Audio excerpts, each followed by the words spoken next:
Good morning, everybody. Welcome on this not too bad but fairly chilly day. They're forecasting a bit of swimming weather for tomorrow and Thursday, tomorrow and Tuesday. About 100 mil between the 2 days. So, yeah. I hope all the roof leaks have been fixed after the beginning of the year. Just a few announcements. Our prayer concerns.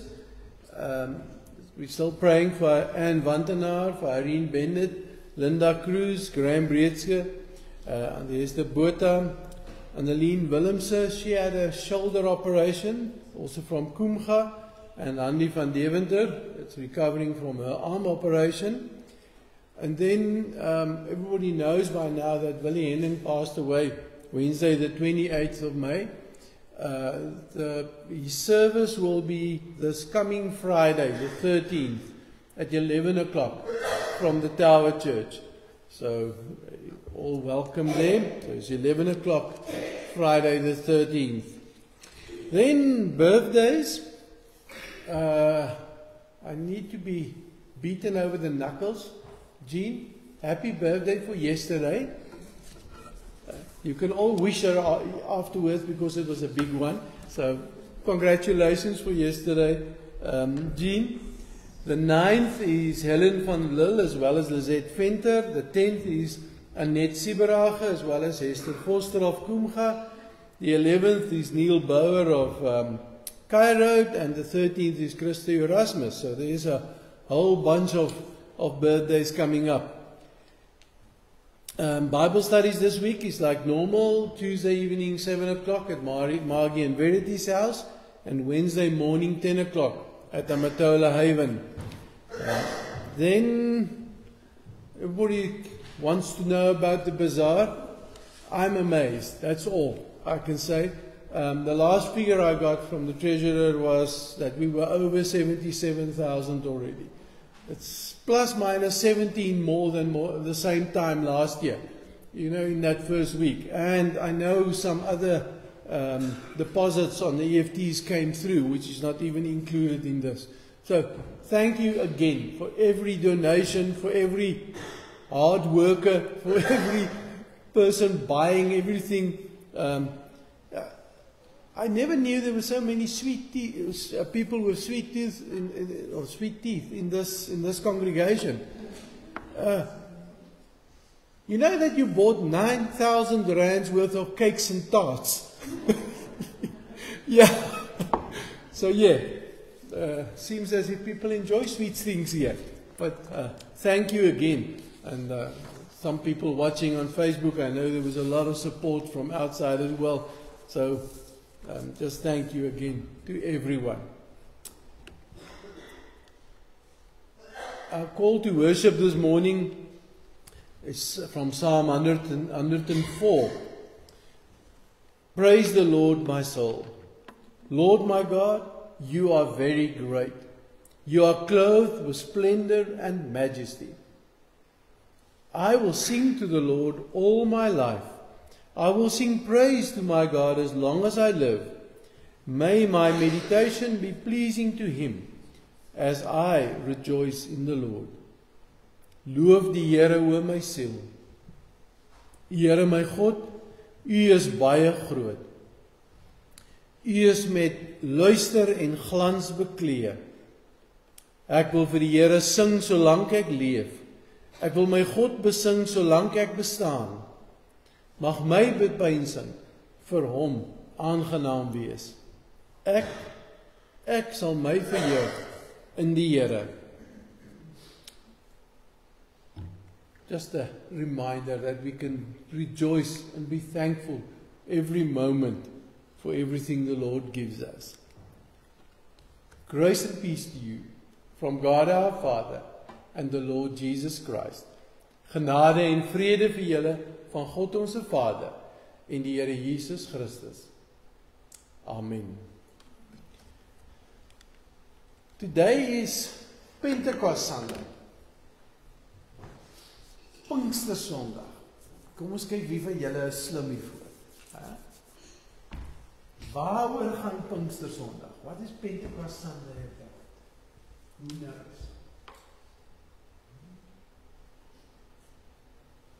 So the adults are going to help.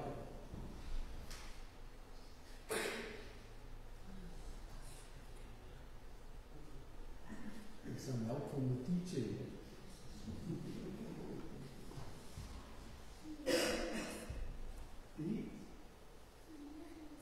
Die Heilige Gees. Ja, the Holy Spirit that came upon the disciples. Die Heilige Gees wat uitgestort is. And in the Bible, a dove is often the symbol of the Holy Spirit. That's why there's a dove on the screen. The other symbol of the Holy Spirit is fire. Because we read in Acts, lees in Handelinge, die Gees het op hulle gekom soos tonge van vuur. The Spirit came upon them like tongues of fire. And what does the Holy Spirit do? Why is there a Holy Spirit? You see the frowns here in front. Huh? There's a lot of things we can say. There's two things I want you to remember this morning. The Bible tells us the Holy Spirit is our helper and our comforter. Hy help ons en hy troos ons.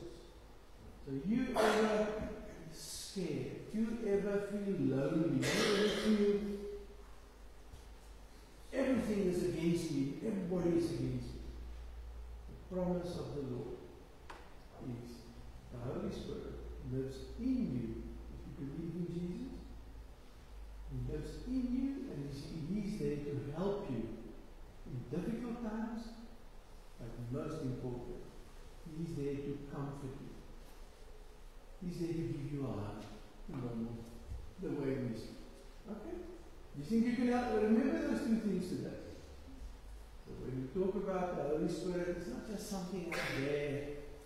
Yes, I know in the Bible the wind is also sometimes a symbol of the Holy Spirit. The important things I want you to remember. He's there to help us, He's there to comfort us. He's there also to vertroos and by ons te doen. Can you remember that today? Let us just get my tools, yeah? We're going to sing 1, 2, 3, 4 songs this morning. So let us stand up and let us sing joyfully together.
Oh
before we read this part for reflection, I didn't want to say it in front of the children, but if you will keep them in your prayers as well.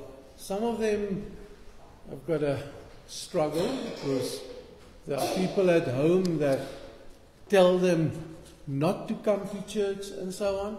So it's not just automatic that they're here on a Sunday morning. So just keep them in your prayers as well.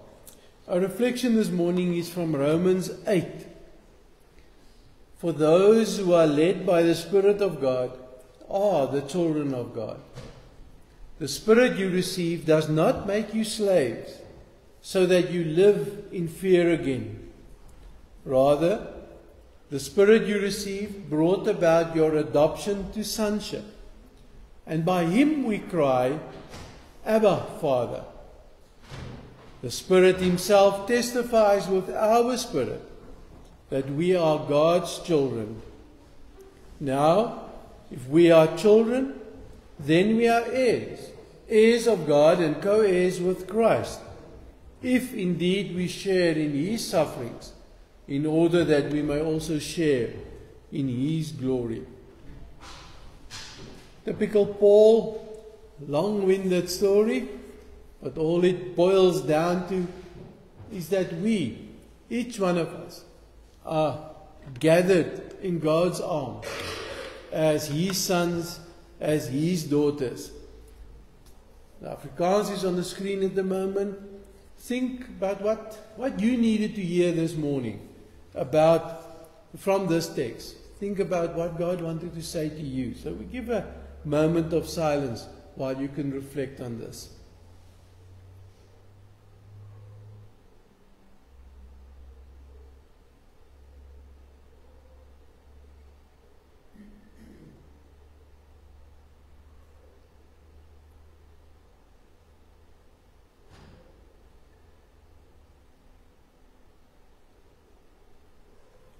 Amen. Let us sing, Spirit of the Living God, fall afresh on me. And I think we can remain seated for this one.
Appreciate it.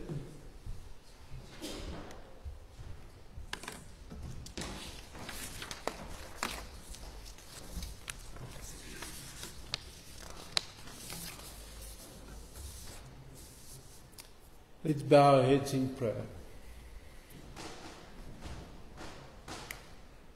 Yes, Lord, we get so used to the fact that you live in us. We get so used to the fact that we can just ask and you are there. We get so used to the fact that you are our helper, our comforter,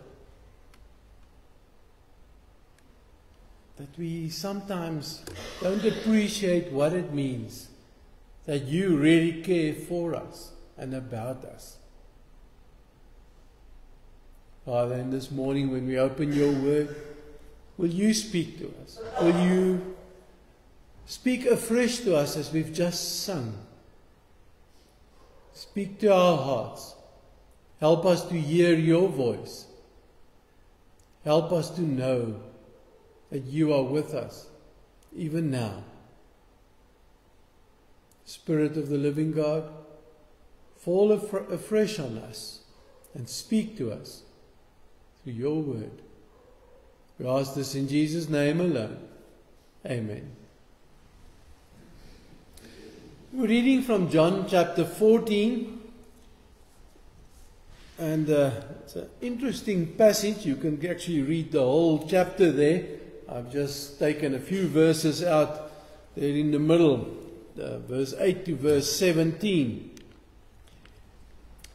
Philip said, Lord, show us the Father, and that will be enough for us. Jesus answered, don't you know me, Philip, even after I have been among you such a long time? Anyone who has seen me has seen the Father. How can you say, show us the Father? Don't you believe that I am in the Father and that the Father is in me? The words I say to you, I do not speak on my own authority. Rather, it is the Father living in me who is doing His work. Believe me when I say that I am in the Father and the Father is in me. Or at least believe on the evidence of the works themselves.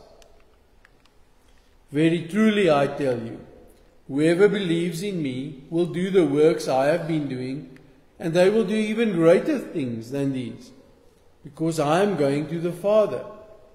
And I will do whatever you ask in my name, so that the Father may be glorified in the Son.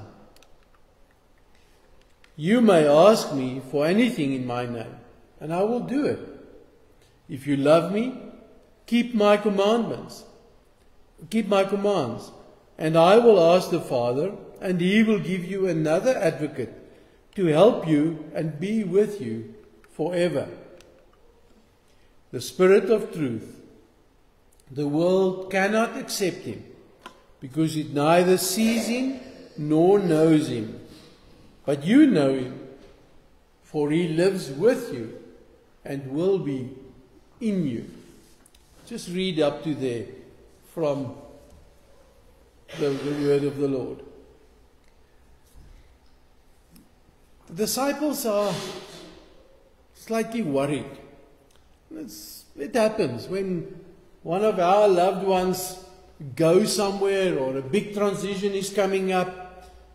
We want to know, where are you going and why and how long and what's happening now. There's lots of questions. If you go and read this chapter, you'll see that the disciples are struggling with these same questions. In verse 3 already, Jesus told them again that He is going away. And they worried. And this part that we read starts with Philip asking Jesus, in effect, if you want to paraphrase it, will we be okay? Actual fact, we will be okay if you just show us the Father.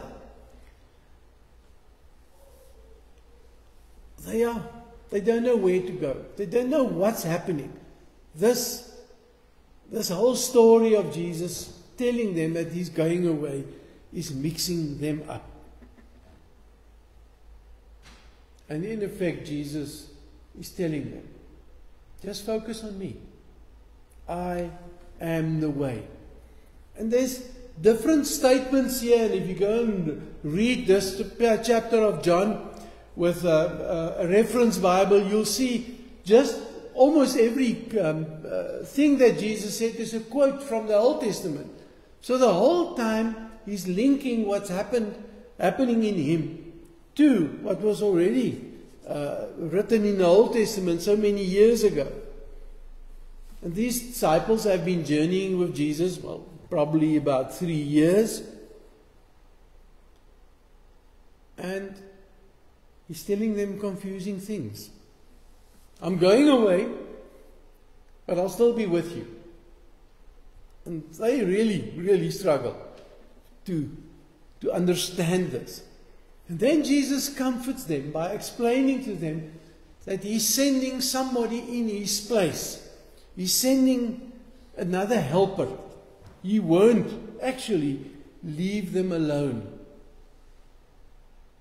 Now there's this word translated as helper or advocate can mean a lot of different things in the Greek language. First of all, yes, it means a helper, somebody who's there when you need help, somebody who's there to carry you, somebody who's there to really lift you up when you are down, when you don't feel well. At the same time, it also means comforter, somebody who's there to comfort you. Now, comfort is a difficult word in actual fact. If you just think of, if you have a serious, say you've got a loss of a loved one. We all want to try and comfort each other. And then we say words, but these words actually mean nothing. These words sometimes hurt. I've heard that people at the death of a child, for example, will say things like, "Oh, the Lord takes His brightest star," or something like that. To me, that just makes me feel as if the Lord is cruel. That it's no comfort to me when people say things like that. But when you look at the way the Holy Spirit is explained as a comforter, it's not a comforter in the sense that He will say lots of things to you. It's more, you will experience the presence of God. He will be with you. He will cry with you if you cry. He will laugh with you if you laugh. The comforter spoken about here is the presence of God Himself in your life. Yeah, if you're experiencing a tragedy, it will remain a tragedy. But the presence of God will help you handle it, will help you to overcome it, to look forward. And then the NIV chose to use the word advocate. The Afrikaans translation went for just a transliteration of the literal Greek parakletos, paraclete in Afrikaans. And advocate is one of the meanings of that word parakletos. It means the one who will stand by you, the one who will stand in for you, the one that will plead your case. All of us fall, all of us make mistakes, all of us go through the world, through life, tripping over our own feet time and time again. I often joke, Gabriella, the youngest granddaughter, is at that age where I've told her dad the other day, she's falling over the colour in the floor at this stage. You know, the body wants to go faster than what the feet can keep up with her. And you know, we can joke about a little child that falls and stumbles and is clumsy or whatever. But in our Christian lives, we often fall over the colour of the floor. We often stumble. We often make mistakes. And the beauty of it is where we, as parents and grandparents, will giggle if a child falls or if she hurts her knee like happened the other day. You'll be there to pick her up, to comfort her. And that's the picture, that's the picture that God wants to give us. When we stumble, He's there to pick us up. When we stumble, the Holy Spirit is there to plead our case. When we stumble and struggle in this life, to live to the honor of God. He never ever is remote from us. He wants to be with us. He wants to give us the comfort from inside. You know my story that I've said often. The worst thing a Christian can say is to say, I'm trying to live a good life. Trying sets you up for failure. That's it. You will fail. And you will just feel bad about yourself. But Jesus is teaching us. It's not to go and try and be better. It's to go and practice. Practice to be a Christian. And we've got a coach right next to us. We've got the Holy Spirit that helps us. That teaches us how to live to the honor of God. So every day we go out into this world. We've got a helper. We've got a comforter. We've got an advocate. Somebody that pleads our case. We've got somebody that helps us every day to practice, to become more and more what God intended us to be.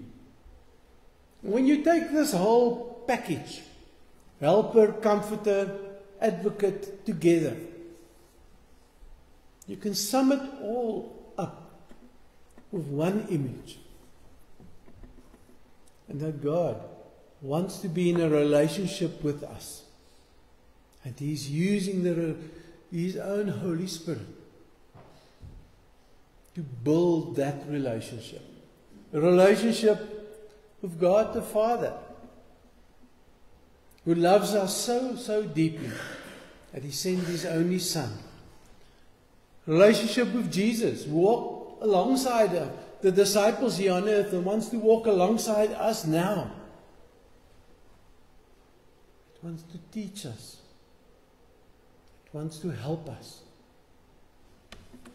A relationship with the Holy Spirit, with the helper, with the advocate, with the comforter, with the person, as Jesus promised, that will guide us, that will lead us in the truth and the whole truth. And that makes it possible for us to be in a relationship with each other. The interesting thing is that all of this that Jesus is telling His disciples is something that comes from the Old Testament. In fact, in Ezekiel 36 verse 27, Ezekiel already said that God Himself makes it possible for us to live to His honor, to follow His commands. Because He gives us the strength. He leads us. He doesn't send us out into the world and say, go and become better and then come back if you're okay. No. He says, here I am. Come to me. I will help you practice. I will help you to live to my honor. In John 14 verse 16, Jesus then repeats what Ezekiel says when he says that verse 15, sorry, if you love me, you will keep my commands. That relationship with God, the Father, Son, and Spirit, that is what makes it possible for me and you to live every day to His honor. This day, Pentecost Sunday. Yes, we remember what happened just about 2,000 years ago with the Holy Spirit coming on the disciples. But what it tells us is that it's a sign of God that wants to be in our company. God that wants to accompany us, wants to be with us, alongside us, carry us. There's the old, there's a song as well about it, but attributed to St. Patrick, the Irish saint, where he wrote that God will be above you to protect you, will be behind you, will be in front of you, will be below you, will completely surround you. And that is the image I want you to carry with you into this week and into this day. Pentecost Sunday, big word. Just a word that tells us God Himself makes it possible for me and you to be in His company, to be part of the life that He gives us. May God really give us the grace to accept that for ourselves. He's not sending us, as Jesus told His disciples, I'm not leaving you alone.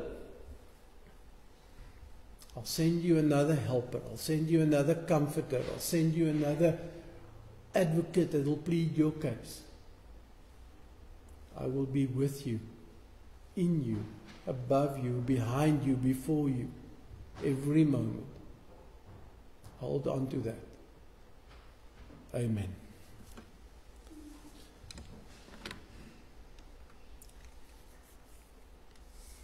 Jesus knows us through and through.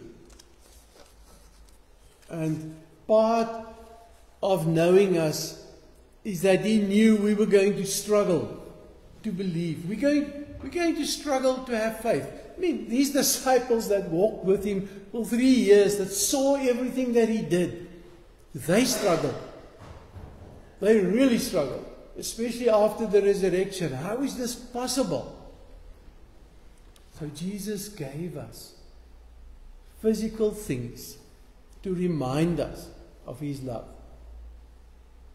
In baptism, physical, normal water to remind us He's present. He wants to wash our sins away. And this morning, in communion, the ordinary bread, ordinary juice, that as we taste it, as we feel it, as we smell it, we can be reminded that God Himself is with us, present. Present because He wants to be present with us. And He gave us these signs to strengthen our faith. Before we now partake in the communion, let us reply, and we do it with the Apostles' Creed that we all know so well. And I'm going to read it in English, and you're welcome to follow me and also say it out loud. With this, we're replying and we say, yes, Lord, we accept that you gave your Spirit in us. We accept that you gave your Son for us through love. We accept that through His grace we can call ourselves believers. Let us say the Apostles' Creed. I believe in God, the Father Almighty, Creator of heaven and earth. I believe in Jesus Christ, God's only Son, our Lord, who was conceived by the Holy Spirit, born of the Virgin Mary, suffered under Pontius Pilate, was crucified, died, and was buried. He descended to the dead.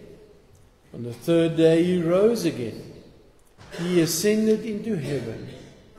He is seated at the right hand of the Father, and He will come to judge the living and the dead. I believe in the Holy Spirit, the Holy Catholic Church, the communion of saints, the forgiveness of sins, the resurrection of the body, and life everlasting. Amen. Let's pray the Our Father, and like normal, we're just going to pray it slowly, line by line. Our Father in heaven, hallowed be your name. Your kingdom come, Your will be done on earth as it is in heaven. Give us this day our daily bread. And forgive us our trespasses, as we forgive those who trespass against us. And lead us not into temptation, but deliver us from evil.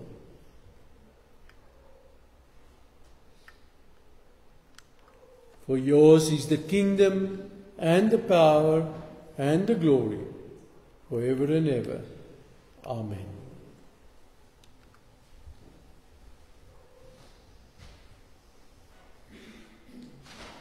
There are quite a few places in the Bible, in the New Testament, where Jesus links what is happening at communion to what He gave and what He did for us. This morning we're going to read from Matthew 26, and we read that it was the normal Jewish Passover, the Pascha, and Jesus gathered them all together to celebrate this Passover meal. But it was a Passover meal that was full of undercurrents and struggles and things. Because at that table, He identified Judas as the one who was going to betray Him. Peter was the one that was going to deny Him. And still, this whole meal starts with Jesus washing those same disciples' feet. And then we read, while they were eating, Jesus took bread and He gave thanks. And he offered it to them. He broke it and He offered it to them, saying, take and eat. This is my body. Body of Christ, broken for all of us.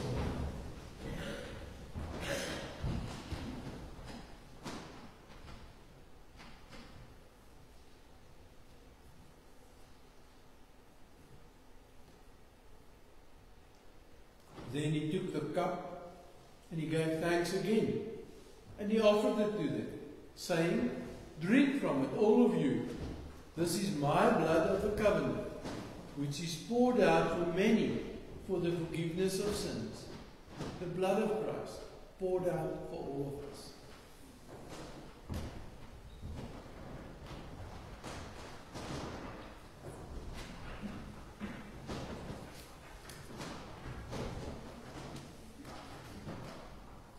Let us give thanks to the Lord. Praise the Lord. Give thanks to the Lord before He is good. His love endures forever. Who can proclaim the mighty acts of the Lord or fully declare His praise? Blessed are they who maintain justice, who constantly do what is right. Yes, Lord.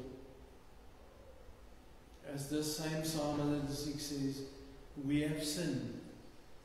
We've struggled to believe. We stumbled over the color in the floor. And still, You reach out. Still, You help us to practice. You help us through Your Holy Spirit to teach us how to live to Your honor.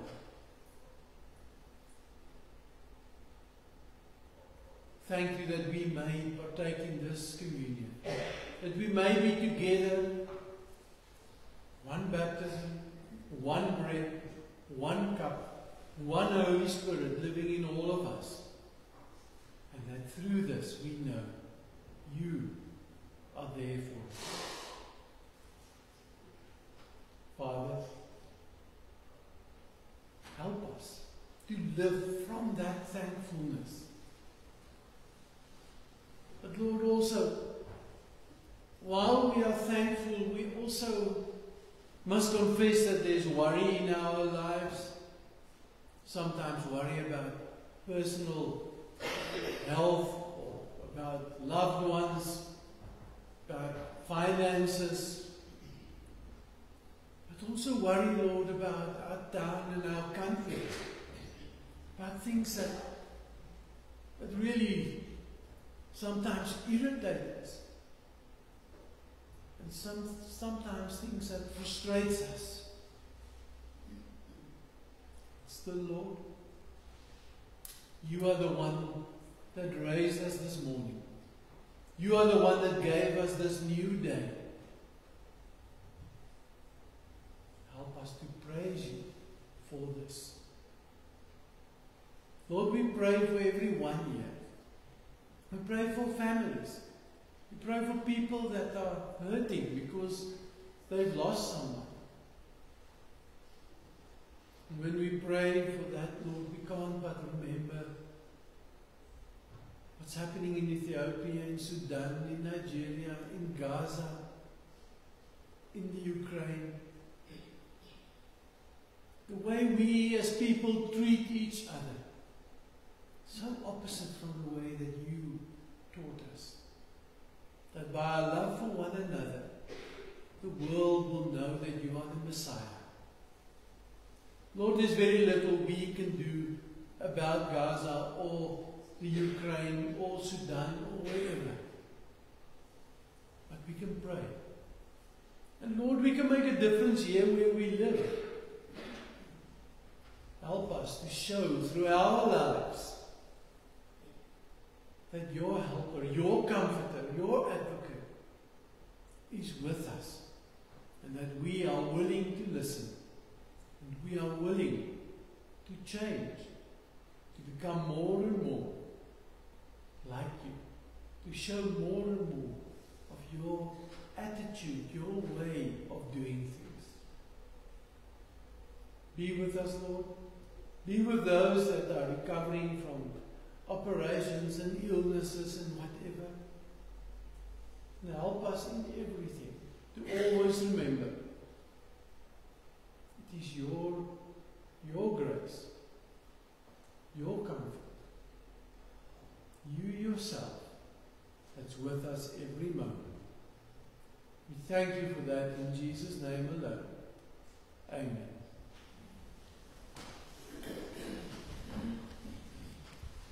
Let us reply with this next hymn, and it's a hymn of saying to God, we want to worship you. Father God, we worship you. Jesus King, we worship you. Spirit pure, we worship you. Let us rise up and sing this together.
Go with the grace of our Lord. May the grace of the Lord Jesus Christ, the love of God, and the fellowship of the Holy Spirit be with you all. Die genade van die Here Jesus Christus en die liefde van God en die gemeenskap van die Heilige Gees bly met julle almal. Amen.